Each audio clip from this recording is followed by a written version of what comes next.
मोदी साहब की सरकार, उनका संकल्प है गरीब का पैसा गरीब को मिलना चाहिए, न खाएंगे न खाने देंगे। अभी तक देश के अंदर लगभग 5,000 लोगों के यहाँ छापे पड़े हैं, ये पॉलिटिकल तो 15-20 है मुश्किल से, और 1.5 लाख करोड़ रुपए रिकवर हुआ है गरीबों का। आज देश में जो विकास हो रहा है, ये सब जानते हैं कि सिनेमा हॉल के सामने टिकट ब्लैक करने वाला व्यक्ति क्या से क्या हो गया, कहाँ हो गया, कितना टैक्स भरा है, कितना नहीं भरा है। अगर चोर नहीं है तो घबराते क्यों हैं? इनका एक इंटरनेशनल लीडर है मिस्टर राघव जी चड्ढा साहब, उनकी 2.5 से 3 लाख रुपए की आमदनी सोर्स ऑफ इनकम दिखाया गया था, और 2.5 से 3 करोड़ रुपया शादी में खर्च किए गए हैं।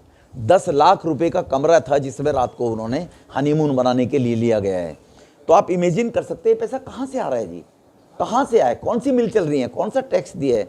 तो देश भ्रष्टाचार से त्रस्त था।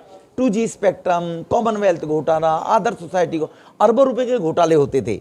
आज देश में हाईवे बन रहे हैं, आज देश में एक से एक मॉडर्न टेक्नोलॉजी के हथियार हमारे सैनिकों के पास हैं, रक्षा जैकेट उनके पास है।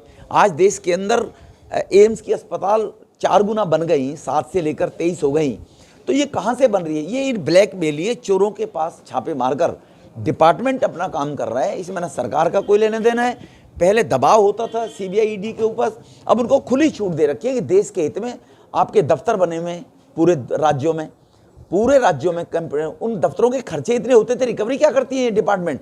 अब वो डिपार्टमेंट उस प्रकार की रिकवरी कर रहे हैं, कानून अपना काम कर रहा है। अगर आप चोर नहीं है तो घबराते क्यों है? कुछ मिलेगा ही नहीं, क्या को घबराते हो?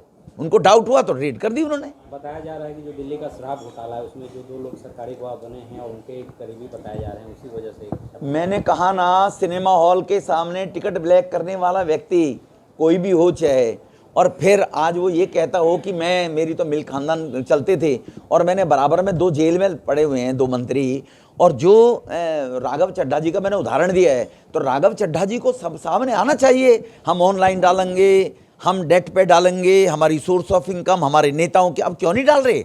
आम आदमी पार्टी का खर्चा क्यों नहीं डाल रहे? ये इन्होंने 2013 में सब कुछ कहा था। अब राघव चड्ढा जी को भी सामने आना चाहिए कि मेरी शादी में 2.5 करोड़ रुपया खर्च हुआ है, वो कहाँ से आया, कैसे आया, कौन से तुम्हारे पिताजी के, दादा के, बाबा के कौन से मिल चल रहे थे, टैक्स पे करके तुमने पैसा लाया। इनको हिसाब तो देना पड़ेगा ना देश को जी।